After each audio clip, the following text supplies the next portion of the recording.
Hey everybody, it's Tiffany. Welcome to Sassy and Self-Employed, where your only in job is you. I am here with Bethany, another one of my brave guests who is here to share her story of a not so awesome past. We're going to talk about her experiences and things that she is willing and open to share with you guys. We'll talk about some of the healing modalities that she's implemented in her life and how she is facing triggers moving forward. So I always say if we can impact one person through these episodes, then I have done my job. And I am so glad to have Bethany here. I have seen and known her on Facebook for quite some time. So this is the first time that we actually get to sit down and talk here. So Bethany, welcome. I'm going to go ahead and throw it over to you. Whatever you'd like to share, go ahead and tell us your story. Thank you. I'm excited to share. It's been a while since I've done a podcast, so it's good to be back in the seat, back in the saddle. So I'm Bethany. I am a lot of things. I'm a Christian first. I believe in Jesus and saved by him for all of eternity. I am a mom, little boys, 7 and 8. Think for a second there. 7 and 8 in March or February. And I've been sober from alcohol for 5.5 years. And got sober 8 days after I moved out of my marital home. And gosh, I'm like, I don't even know where to start beyond that. I think I grew up in a big family. Let's go back to that childhood, because that's where a lot of stuff happens and kind of gets wired in and starts the program for things we do as adults. I grew up in a big family, very religious, and basically a cult. And I was the second oldest, and so I spent a lot of my childhood not being a child. I spent a lot of my childhood being another mom. I told my mom recently, I feel like I'm a grandma. Like I was a mom first with my little brothers, and now I'm a grandma with my own children. But a lot of tangible experience that was helpful. But it was a lot of chaos and a lot of dysfunction and a lot of expectations for behaviors and actions that were just beyond the capacity of a child. And that set me up for some poor choices later in life. I discovered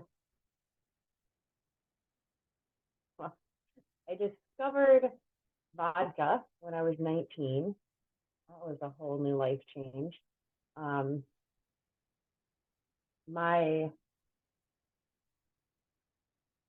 haven't really thought about all these things in a while, like the order, the sequence of things that have happened. All good. Which is good. That's a sign of healing, like not dwelling on what happened and how did I get here, and but being able to put that away to bring up later for times like this. But when I was 23, I met my former husband, and basically we just eloped and moved to Germany. That's really the shortest version. He was in the army, and my life, I thought it was just beginning, but it was just a different chapter. Life got wild for a while, and lots of drinking, lots of fighting. He was deployed for a year, and when he came home at the end of 2011, everything in my world fell apart shortly after that. I thought I had that happily ever after, and there were some rough patches leading up to that, but it really started to fall apart when I found text messages in his phone to another woman that he lied about. And, we'll just fast forward 7 years to when he got the divorce that he actually wanted then. Yeah. So he was also, not only was he unfaithful, he was abusive. And um, in many ways. And there's a lot of things that happen that sometimes I'm like, wow, I don't know why I stayed after that happened, or after that happened, or after that happened, or after that happened. But I grew up in a Christian family that very much demonized divorce. Like it was like the cardinal sin. Don't do that. Other people. I tried and I tried and I tried and I tried and I prayed and I cried and we went to counseling and all these things. And the bottom line is that if people don't want to change, or they don't see the need to change, or they don't see a problem with their behavior, and they make you the problem, time to go, time to leave. And my first therapist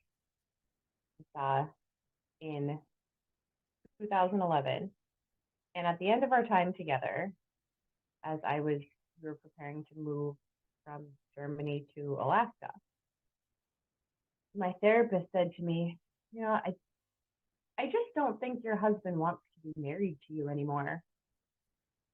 And I came home and I told him that, and I was like, well, what is it? Why are things so hard? And he got so mad that this woman who didn't know him would say how he was, what he wanted, and well, what is it, and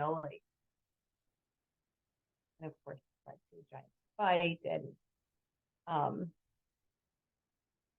so a lot of trauma occurred over several years, and I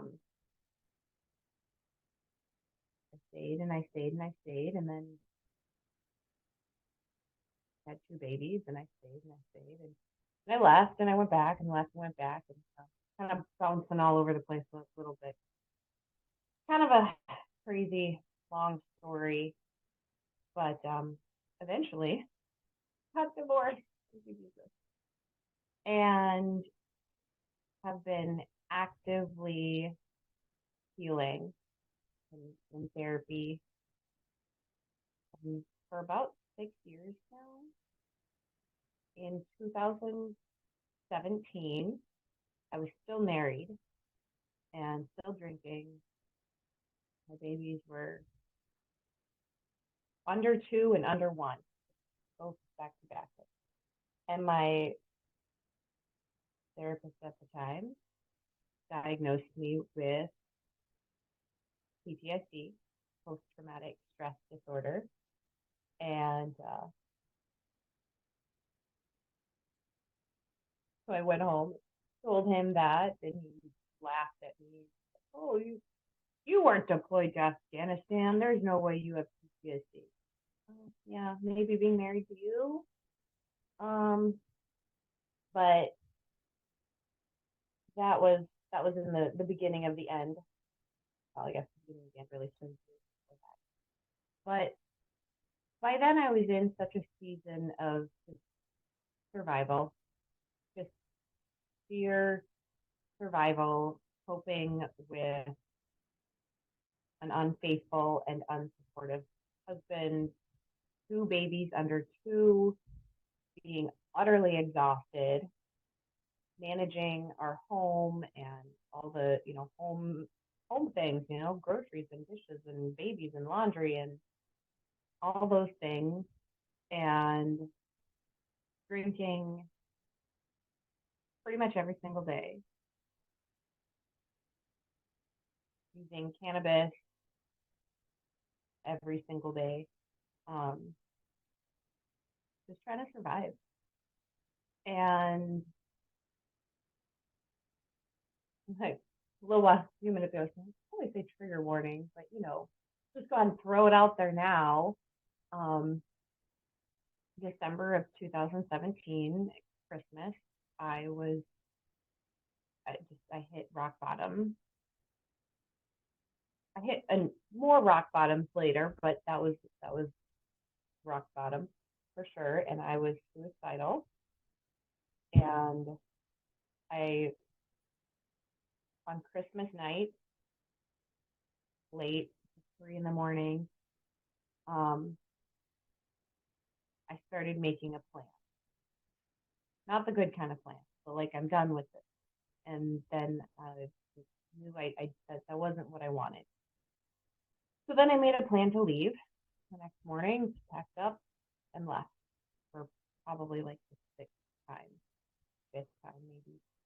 Um, Statistically, a person who's abused will leave 7 times before they finally leave. So if you've already left once or twice, I encourage you to not leave again and just stay gone. Um, it's not going to change. The honeymoon phase, they come back with the I'm sorry's and I'll change and we'll go to therapy. And I mean, I got caught in this cycle. That's of course what happened again after I left that time after Christmas. The I'm sorry's and I'll change and let's get help from church and all these things. And oh, nothing changed. Nothing changed. Um, I went to that, and a few months later, hit a new rock bottom. Almost accidentally killed myself. Um, don't bring a bottle of wine in a big water bottle to Lifetime Fitness to have a long shower and sit in the sauna in the steam room because you might pass out in the steam room or sauna and might not wake up. Luckily, I got hot and I woke up and left, but that was a miracle. That was an act of God keeping me alive. And I kept drinking because I kept living with this man. And there's just a lot that happened, and this is kind of the big details that really changed it. But the day to day of life just was. I was so unhappy, and I wanted so much more, and I knew there was so much more, and I knew relationships weren't supposed to be like this, and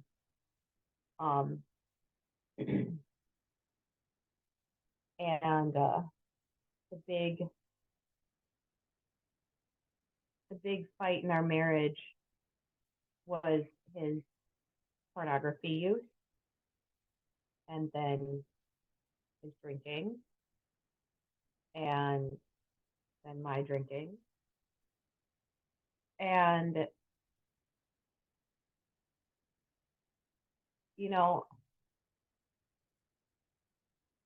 everyone knows pornography is a thing, not a secret. We all know it's a thing. We all know addiction is a thing. Not a lot of people know pornography addiction is a thing. And a lot of people, especially women in really challenging relationships, aka abusive, unfaithful, hard, toxic marriages or relationships, often don't know that that's actually the problem. And it took me a long time to go from knowing you had a problem with porn to actually confronting it. It was several years. And let's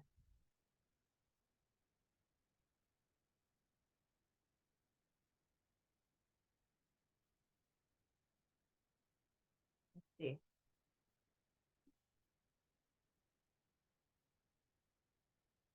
So he would say he kicked me out because I was drinking and smoking and all that. I would say I left for my own safety because everything just kept escalating and I couldn't cope. And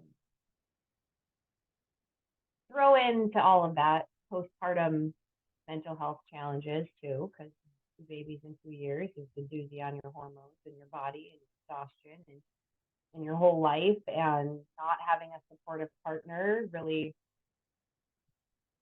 icing on the cake. And so I moved out, and he wouldn't let me bring our kids with me, and I didn't have the energy to fight that. And so um, one of the hardest mornings of my entire life, and I kind of like don't want to share this, but I want people to know that it shouldn't have to get to this point. You shouldn't have to be in the place where I was. But um, the morning that I moved out,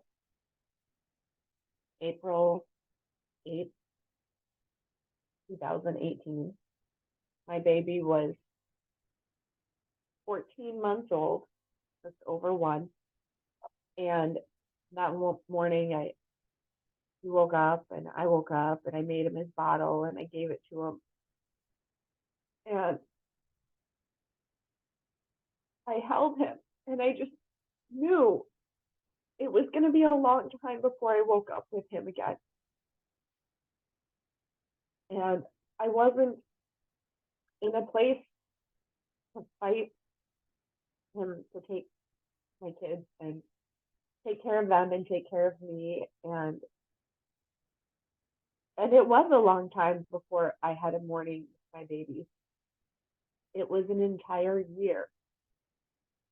I went an entire year without having my children overnight. And there were parts of that that were actually really nice because I got to sleep through the night for the first time in years. And most of it, though, was really, really horrible. And it just was the beginning of a really ugly custody battle, which was a whole new level of trauma. A lot of people, we all know domestic violence is a thing. Everybody knows domestic violence happens. But a lot of people don't know what happens after someone leaves. And statistically, that's after a woman, or a man, men do get abused too. And women are crazy too sometimes. And statistically, the most domestic violence murders happen after someone has left and the abuser just snaps. They had their toy and then their toy was taken away and they can't control themselves or cope with this loss anymore. So that's the most dangerous time after someone leaves. And it was also, that year without my kids was also my first year sober. And the best, worst year of my life. I thought the deployment in 2011 was really terrible, but 2018 was worse. So yeah, how I got sober, different story. I got drunk one night after work and I was so angry and so hurt, so traumatized. Obviously couldn't think clearly from all of that. Plus I had done some alcohol. And I got on Facebook Live, which I had done a lot before. It wasn't exactly an unusual thing for me to go on Facebook Live. But this time I ranted and raved about how I had been abused and cheated on and pornography and all of these things. Um, and it was not a good idea. It's not a good idea. But it was the catalyst that brought me to complete life changes. Because I woke up the next morning and I was just in shock at, at what I had done and what needed to happen next. And that's when I committed to 30 dry days and that I wasn't going to drink for 30 days. I talked about it on Facebook, and because all these people who knew me saw this side of me that they didn't know. A lot of people didn't know how bad it was. They didn't know what was happening. They didn't know how I felt or how dysfunctional I was. And so I was very transparent on Facebook with my sobriety journey. And so every April, when those memories come around, it's always bittersweet and encouraging to see how far I've come, how much I've changed, and how much nothing has changed. Sometimes I wake up and it still feels like day one. It's like, oh, this is my life. And by like day 4 or 5, I was just really blown away by sobriety. Just like, wow, it feels so much better. I was able to cope a little better because,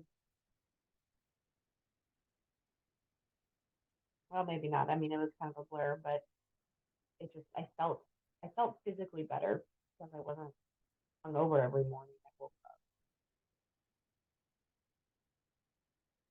But by day 30, I committed. I said, okay, this is good. I like this. I'm going to stay sober at least until my divorce was final. And that was about another year. And by then, I really liked it. And it was also this bargaining chip, in a sense, that I had when I go to court for my children. And anything, the custody battle, all the divorce things, I was sober. And he wasn't. But granted, he looked like still the more functioning person. And it's been a battle ever since. I'm still working 5.5 years later, still working towards having equal time with my children.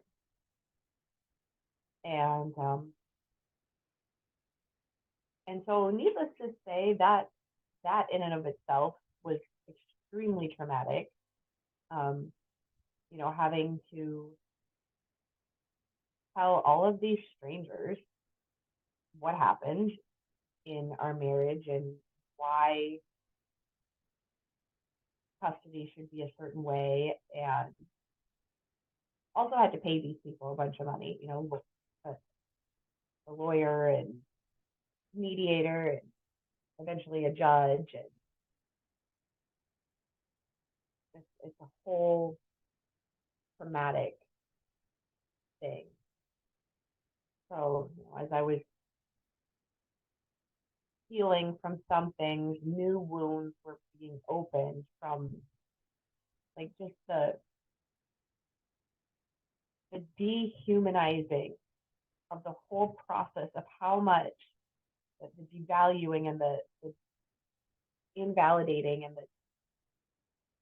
the mockery of motherhood that I had to fight through just and I, like I said, still fighting to get to 50% time with my kids. And staying sober and figuring out how do I buy the things I need to buy, and how am I going to move out of my dad's house, and all the adulting things plus the parenting things plus the sobriety recovery things. It was a lot. It was so much. And like even now, I feel like I'm like, oh, there's so much to do. And then I look back on that thinking, oh, I'm basically on vacation every day of my life. I'm not actively dealing with all of those things. But it definitely was a long process, a long journey, lots of therapy. Um,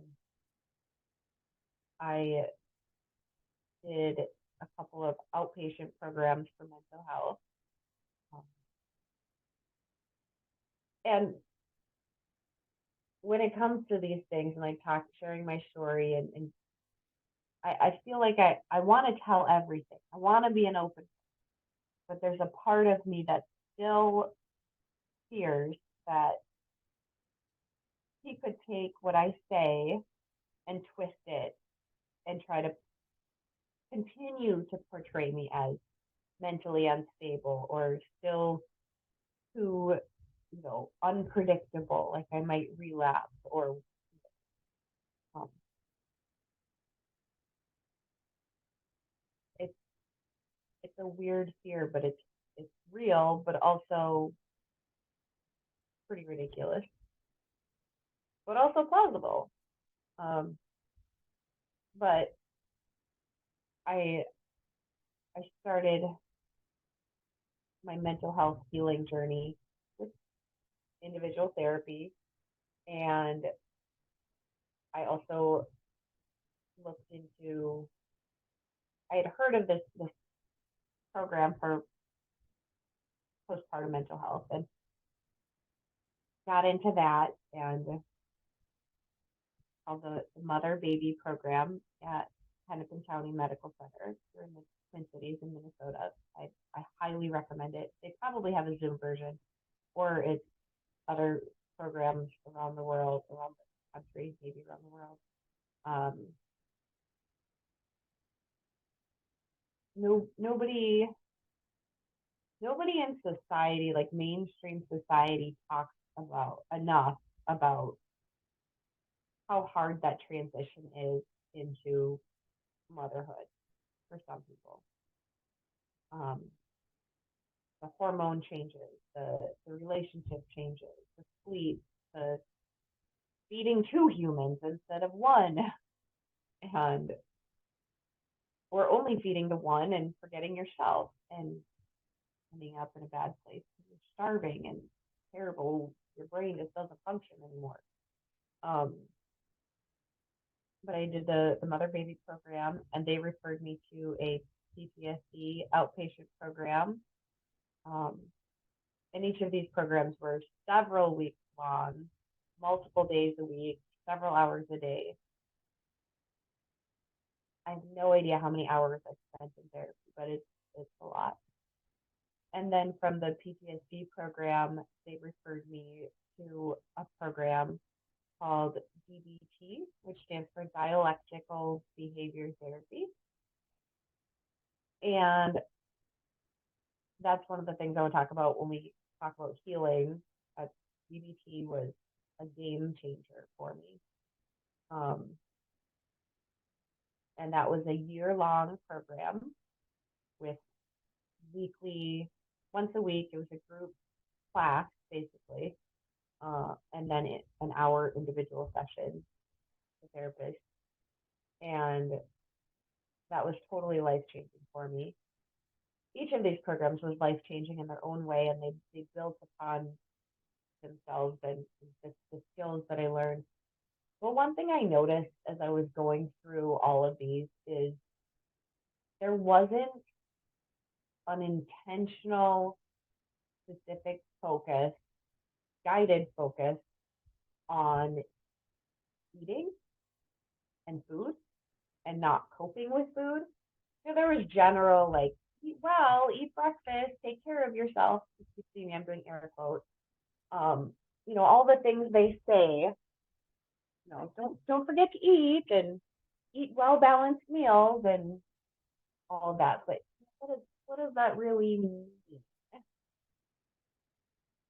Because over those years, I started developing an eating disorder.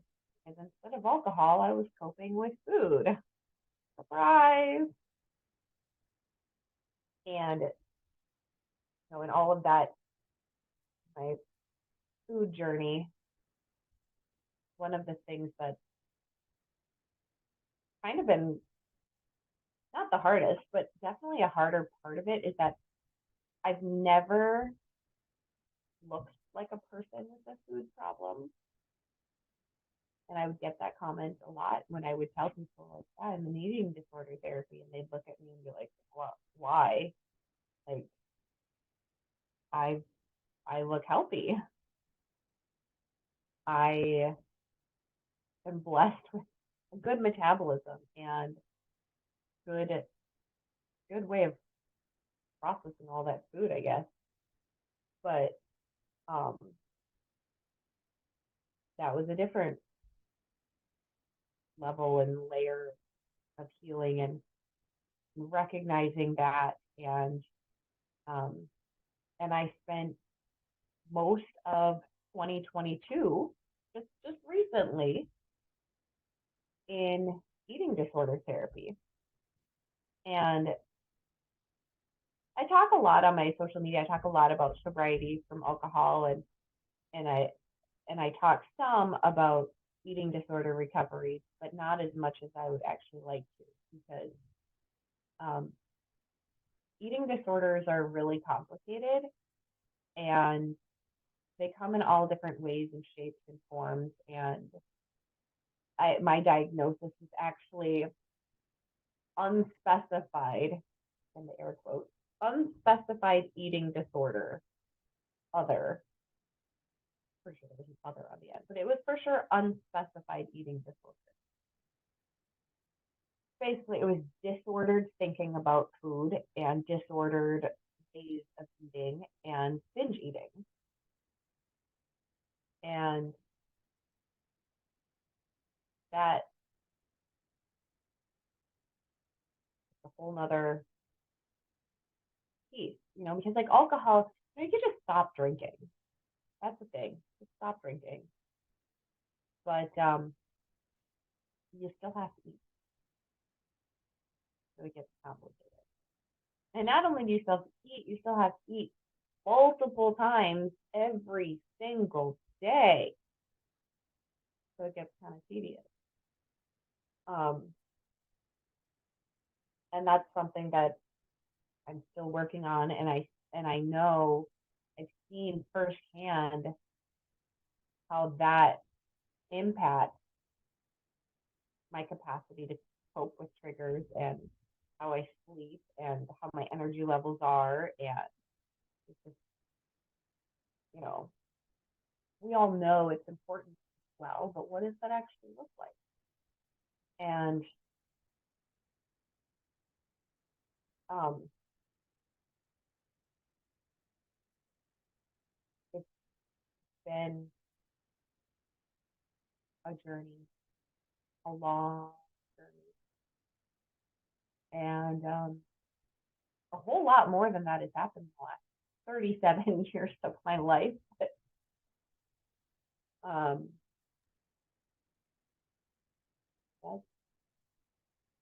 few other traumatic things that happened too over that time too is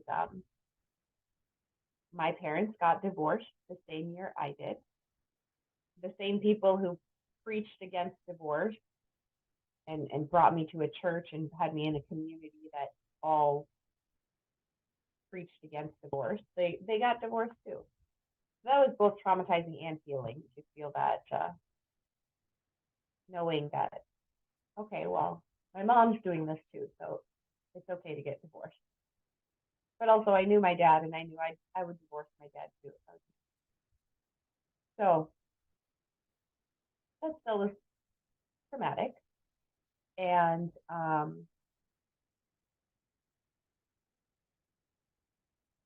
my grandma went to heaven 2 years ago, and my other grandma went to heaven in August. So those have been really hard. And my cousin committed suicide a little over a year ago. And, there's also just like a lot of chaos that happens in the world. And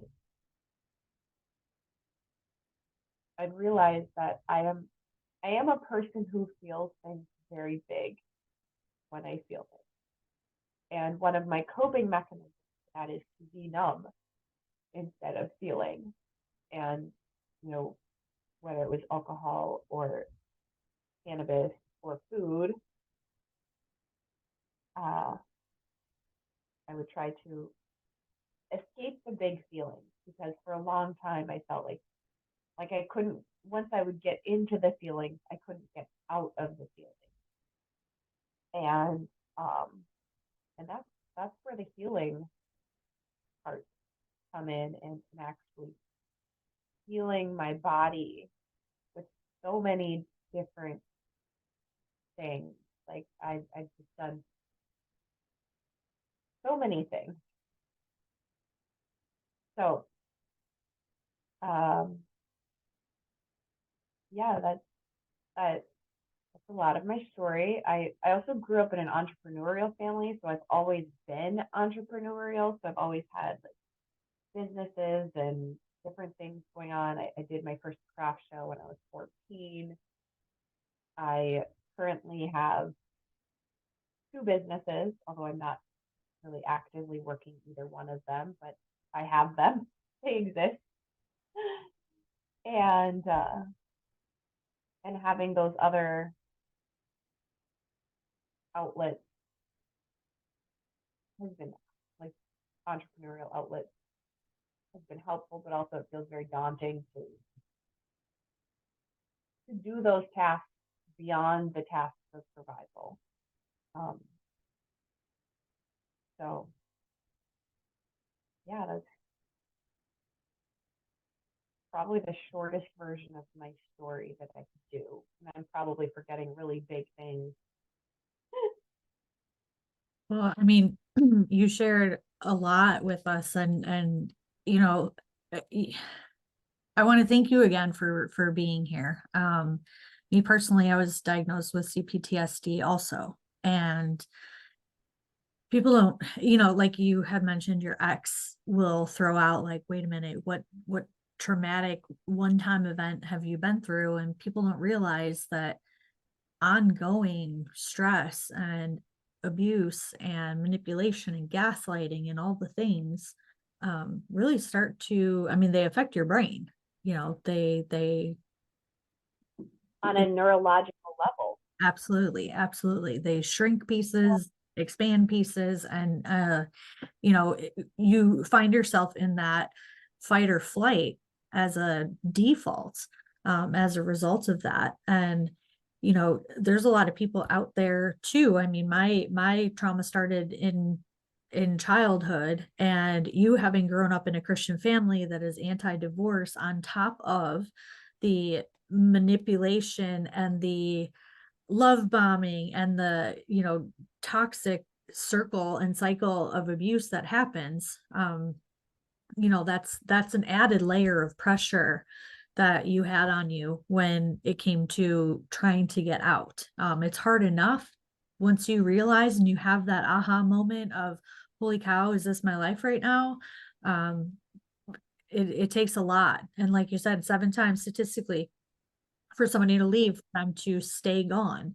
And when you have that aha moment and you do get sucked back in, it's totally normal. It's unfortunate, but it's totally normal to start finding ways to just numb yourself, and to cope with the situation that you're in, and just kind of retreating into submitting to, okay, this is what my life is going to look like. There's no other choice. There's no other option. And I can relate to the piece of, you know, fearing that things were going to get worse after you got out, because I know what the statistics are on that. And um, having watched the news and all kinds of, shows that we probably shouldn't be watching, seeing that too, my exit was strategic, and it took a very, very long time. Thankfully, there were no children involved and we no longer lived together. There was a joint business together, and that was hard for me. Well, what do I do for money? If I get out of this situation, and slowly but surely, um, is my method of escape. And I think it's really important, Bethany, for you to have shared, all of the things that we don't really talk about. There's so much shame and embarrassment, and there's that feeling of isolation. You don't know what's right for you in the moment. You don't know what you try to do what's best for your kids. There's so much spinning around you that you feel like you're standing on an island. And that's why I do what I do, for when that time has come where you're in that part of your life where it's time to rebuild, and put the pieces back together and figure out who you were before this, and what parts you want to keep and what parts you want to discard. All of that self-forgiveness. And I know that, the support, the therapy, and the programs and things like that you've been involved in, are super, super helpful and important. And there's a pride aspect, that goes into that too. When it's that moment where you realize that you can't do it on your own anymore, and you've got to raise your hand and seek help, and realize that there's support out there, and that you're not alone, and that things that you did, or decisions that you made, or choices that you made, are nothing to be ashamed of, because you did the best that you could with what you had.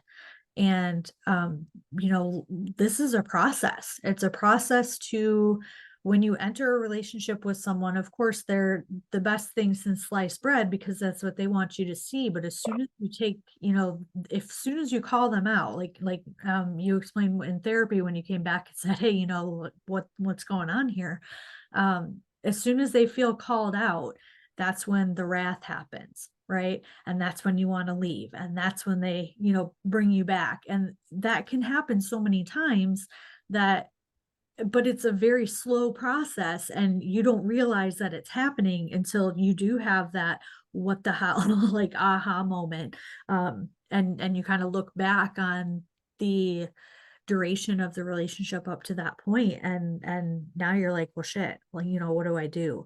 So I want to again thank you for sharing your story, because my goal is to let other people out there know that whatever it is that they, think about themselves, getting into situations, blaming themselves, and finding the ability to forgive themselves, it's possible, it's important, and no one is alone out there. There's a lot of help, for individuals that have gone through experiences and situations. And you and I, Bethany, are more similar than you might realize. I mean, I have always said, if you name it, I guarantee that I have a story. So to have that constant ongoing battle of life, where it is, like you said, chaos, and that constant just trying to survive. I always say there's a difference between existing, surviving, and living. And once we are able to get out of that existence mode, where we're just here and whatever happens happens to us and it is what it is, to into that survival mode, that's progress. Going from rock bottom where you were at. I've been there too. Going from rock bottom, which is below existing, getting into survival. And yeah, it might be difficult to figure out what direction your life is going to go, where you want it to go, realizing that you have the opportunity to rewrite your story, get through all of the proceedings with your kids and your ex, and get all that ironed out. You're in the thick of it, and I know that it can feel like it's a never ending thing, especially having gone through the majority of the things that you've gone through in your life, that this is just the next one. But there is a positive path past this, and the fact that you have taken responsibility for your own involvement in the relationship and choices and things like that, but having had the power and the strength to turn things around and say yes to yourself and getting into that survival mode so that you can eventually move towards that mode of living life again. You're definitely making progress. So I want to make sure that you are acknowledging that throughout your journey, especially in those moments that get hard. It's really easy to beat ourselves up. It's really easy to say, here we go again. But if you can take a step back and take a deep breath and look at how far you've come, that's something, Bethany, that I hope you take away from, this experience, and having talked about your story openly with everybody here, that you've made progress and you're continuing to make progress. It's hard to show up every day, but you are. So as we wrap up here, Bethany, I would love any advice as it relates to any piece of the story that you've shared with us here today. Do you have any other advice for people that are out there listening that might be able to relate to some of the things that you've experienced? The first is get out, get out, get out, get out. Like nothing is going to get better until you get out and you stay out. And, I know how scary that is with kids, and some people, like I did, I had to leave my kids behind so that I could live. I don't know what would happen if I had stayed, and or if I'd fought to take my kids. Maybe I wouldn't have had the space to heal, and I would have spiraled worse. But get out. That's the first. Get sober. Whatever it is that you're dependent on, get help for it. Go to eating disorder therapy. Go to AA. Get, I feel like cannabis is one thing where it's like tricky. Like I used medical cannabis for a while too throughout the whole process, and like I'm still a huge proponent for cannabis, but I know also still that can be another coping mechanism and another way to numb and avoid. But I also know like it's one of the reasons why I was able to stay sober and numb enough, but not too much that I could still do the thing. But figuring out where you sit with that, and is it a tool or is it a crutch, like a bad crutch? There's different ways to use it, or anything else that you might be abusing. Because there's a difference between having something to support you and being dependent on something to function. And finding support groups, finding therapy groups. Like I said, DBT, dialectical behavior therapy. It's a series of tangible skills.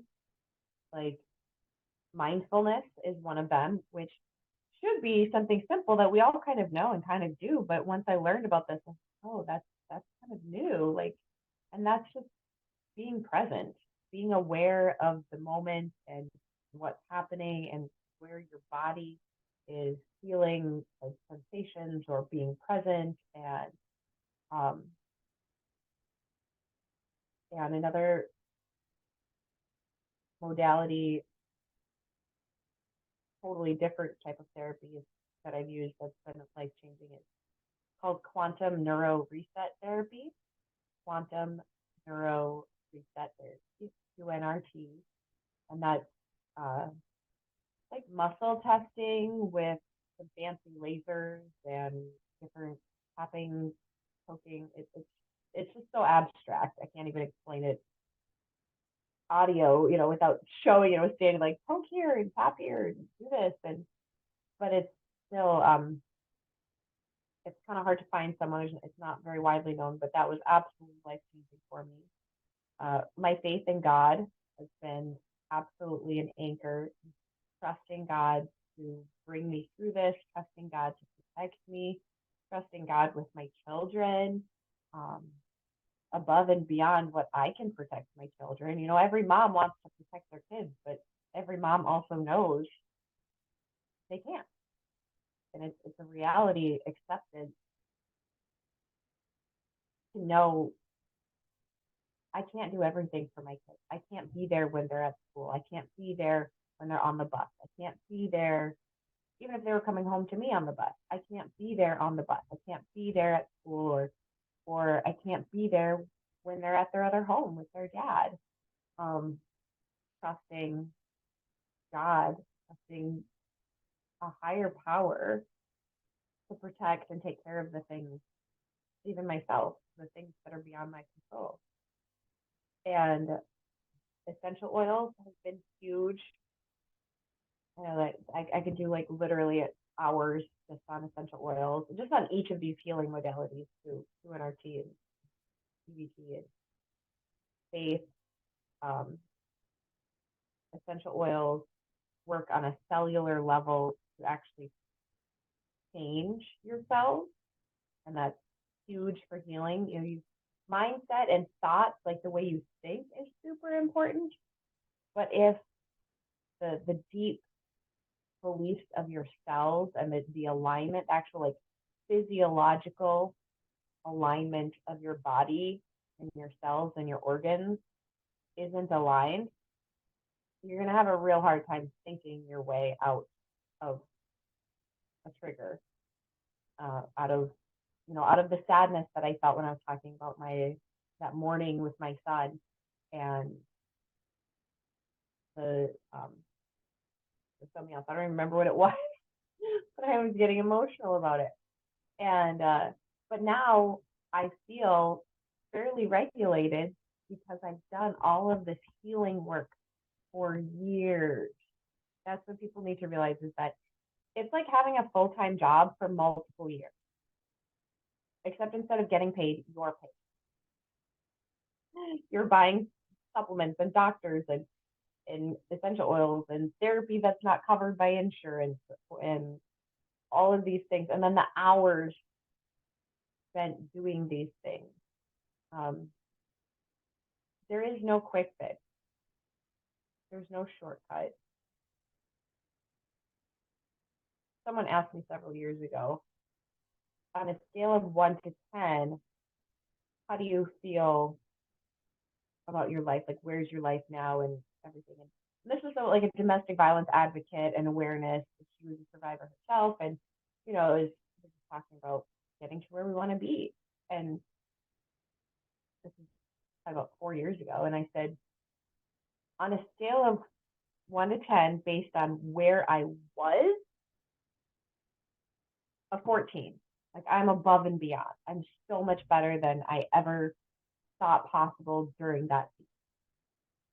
But as far as where I want to be and my goals and my beliefs and where I can be, I'm like a -3. Because there is so much good coming. There's so much more that I want to do, and there's so much more that I can do and get to do, that like I'm behind, but I'm not.